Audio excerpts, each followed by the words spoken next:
Hi! Good morning! Kakatapos ko lang maglinis ng bahay namin. Yes. Ganito yung itsura ko. Kasi kakagising ko lang. So, nag-coffee lang ako. And then, naglinis ako ng sala namin. Nagsampay, naglaba dahil day off ko. Alam niyo naman pag day off ko, I stay at home. Tapos, maglinis, mag-ayos, magtiklop. So, yun guys, papakita ko sa inyo yung what is on my fridge. Okay, ganito guys yung fridge namin, maliit lang. So, lahat ng mga lugar na napuntahan namin, bumibili kami nitong magnet para sa ref. Tapos, yan, nilalagay namin dito. Tapos, ito is yung mga promo ng mga store na meron kang 20% or some, ang tawag doon, coupon. Yun. Tapos, sa baba, nilagay ko ng sticker ni Happy Meal. Tapos, yung New York na famous sa Amerika. Dinikit ko din. Tapos, ito yung sa Venice. Ito naman yung sa Rome. Ewan ko, nakikita nyo. Yan. Tapos, yan yung iba na lugar na napuntahan namin.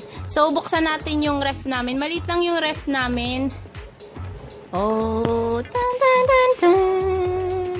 Okay, in this side meron 3 itlog, ang 3 bibe. Tapos dito yung ano namin.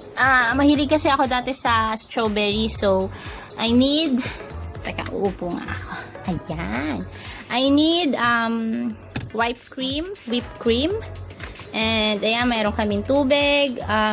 Ito yung iniinom kong juice. Yan, blueberry. Tapos, yes, blueberry. Tapos, kakabili ko lang to kahapon, mayonnaise. Meron kaming milk. Ito yung tubig namin. Nagpi-filter lang kami ng tubig kasi ayaw namin magbuhat dahil tamad kami. Andito sa side yung, tawag dito, cheese whiz galing sa Pilipinas. Tapos, dito is yung aking soya strawberry milk. Ayan. Dun sa dulo is yung jam. Kasi before, na-addict ako sa addict talaga, sa tinapay na laging may palaman na jam. Tapos, meron akong fruits. Ito yung pesca. Tofu. Binili ko kahapon. Kakainin ko ngayon, tanghalian ko. Gumawa ko kahapon itong mayonnaise na may egg para sa tinapay. Heineken, Bavaria, hindi yan sa akin, kay Boy Fee, mahilig uminom before matulog. Tapos sa dulo, meron yung pesto, yan, para sa pasta. Pagka tinatamad na kami magluto, magpapasta na lang kami. Tapos, bottle of water. Ano pa ba? Ito, yung, ano yung tawag doon? Piniprito daw na chicharon. Ayan. Ito yung cheese. Ito yung hotdog. Dito, yes. This is my part. Ito yung favorite kong part dito sa ref. Kasi, andito lahat ng mga chocolates. Yung iba, kagaya niyan, ding dong, binigay lang yan sa akin. Ayan, tapos Hershey, Cloud9, cupcake, ano ba? Kisses, lahat ng mga iba't ibang klase ng sweets. Okay, balik natin. Ayan. Lagay natin ito dito. Ayan. Tapos, on the other side, meron akong, dumi na pala nung ref namin, lemon, 2 lemon, kasi paggabi, minsan umiinom ako ng lemon. Tapos, dito, another chocolate, M&M, cheese whiz, bachi, chocolate ulit, cheese whiz, cheese, yan, tsaka cheese na maliliit, yan. Yes, napansin nyo, mahilig ako sa chocolate. Tapos, mahilig sa cheese whiz si Boy Fee. Kaya, yun. Kaya marami kaming cheese whiz. Yun lang guys, for now. And, Update ko kayo later. Bye! Hello, YouTube! Good morning! Kanina, maaga ako nagising at 9 dahil naglinis ako ng bahay, dahil day off ko ngayon. Marami akong mga gawaing bahay. Nakapaglinis na ako, naayos ko na yung sala, nakapagsampay, nakapagtiklop. Ngayon, mamamalengke naman ako. Grabe, para rin hindi ako day off. Dami kong gagawin. By the way, that's fine. Ganun talaga. Magluluto ako ngayon ng sopas. Kasi nag-crave ako mga 1 week ago na. Parang gusto ko lang mag-sopas. Yun. Tara, samahan niyo ako. Hello guys, ang init sa labas. Kakabalik ko lang ng bahay. Grabe, hindi na ako nakapag-vlog sa market. Kasi, dahil ang daming tao. So, asin kakadating ko lang. Ito yung mga binili ko. So, yan. First, bumili ako ng melon. Kasi gagawa ko ng halo-halo ng Korean. So, yung halo-halo ng Korean, made of fruits. So, yan. Binili ko na yung melon. Pero, gagawa ako ng soup mamaya. Bumili ako ng cabbage, isang sibuyas, at carrots. Yan. Puro gulay lang din. Yung ilalagay ko sa sa aking sopas. Tapos bumili din ako ng puro fruits tong pinili ko. Buti nag-ikot-ikot ako kasi yung una ko napuntahan medyo mahal yung tinda niya. Ay shit. Oo. Yan, bumili ako ng strawberry. Ano ba yan? Nahulog siya. Pero tingnan nyo guys, sobrang red niya. Sobrang tamis kasi tinry ko muna. Kinapalan ko na yung mukha ko. Hindi ko na to sasama kasi medyo na ano siya. Tapos 2 euro lang siya. Tingnan nyo, sobrang red, diba? Sarap. Tapos bumili ako nitong ano ba to? Raspberry ba to? Hindi ko alam kung anong tawag dito. Basta dito kasi mga fruity di bosco, ganyan. Tapos ito, myrtili. Hindi ko rin alam kung ano sa English. Yan. Nakakalimutan ko na kasi mga English eh.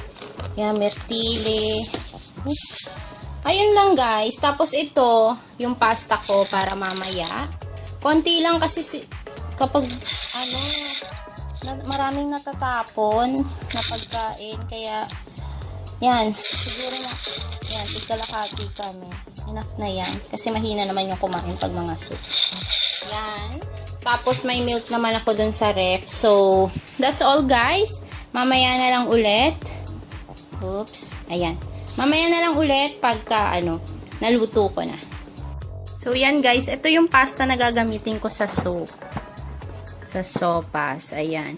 Ano siya, Barilla, tapos integrale. 10 minutes lang, ready na yung pasta. Kasi wala akong makita yung pang pasta kagaya no sa Pilipinas. Kaya ganito yung itsura niya. Nakikita nyo ha? Wait, focus ko. Yan. Anong nangyari? Ayan, ganyan siya. Whoop. Yan yung gagamitin ko sa sopas namin. Tapos, ayun, maghahati muna ako ng mga gulay. Mamaya ulit.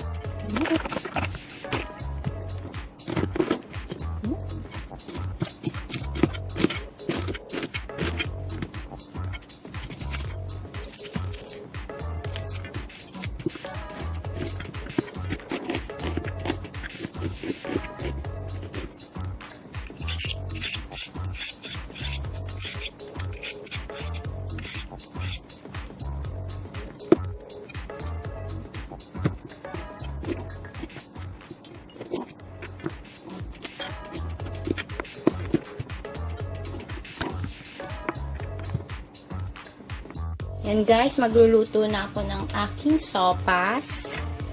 Ayan yung aking pasta. Lalagyan ko lang ng konting oil. Yan. Nilagyan ko rin pala ng hotdog para mas masarap. Sopas na vegetable na may hotdog. Ayun guys, mamaya ulit. Ayan guys, parang ang dami ng sibuyas ko. Well, this is only a practice. Oh my God, yan. Tapos, ito na yung mga gulay, ito yung hotdog. Yan, lutuin na natin together. Tapos tikman natin kung anong lasa. Ayan na siya guys. Hintayin lang natin kumulo. Ayan. This is good for 3 person. Pero kasi ako, love ko talaga yung sopas. Kaya, tapos dalawa lang naman kami ni Boyfie. Kaya, yan. Sana walang matapon. Pero sana masarap. Yan. Hintayin ko lang siyang kumulo. Tapos, nilagyan ko na siya ng pepper at konting salt. Yan. Ang sarap. Ang dami niyang gulay. Yan. Mamaya ulit. Gagawa ako pala mamaya ng takpan natin. Gagawa ako ng halo-halo ng Korean. Kaya marami akong prutas. So, hahati-hatiin ko na siya. Ngayon naman guys, gagawa ako ng Korean halo-halo. So, ayan na yung strawberry. Ito yung, hindi ko alam kung anong tawag. Ito yung mirtili, tapos melon. Kaya lang, sineperate ko na siya sa 2 portion. Ito yung ilalagay ko sa freezer kasi hindi ko naman mauubos. Tapos, itong melon, hahatiin ko rin. Yung matitira, ilalagay ko dito. Tapos, yung gagamitin ko sa Korean halo-halo, ilalagay ko din sa isang Tupperware. So, yun guys, hahatiin ko muna sila para ready na mamaya. Hi guys! Ito na yung aking sopas. Ayan. Tamang-tama lang yung kanyang vegetable. Hindi ganun katigas, hindi din ganun kalambot. Ayan. So, yun lang guys for now. And thank you for watching. And don't forget to subscribe this channel.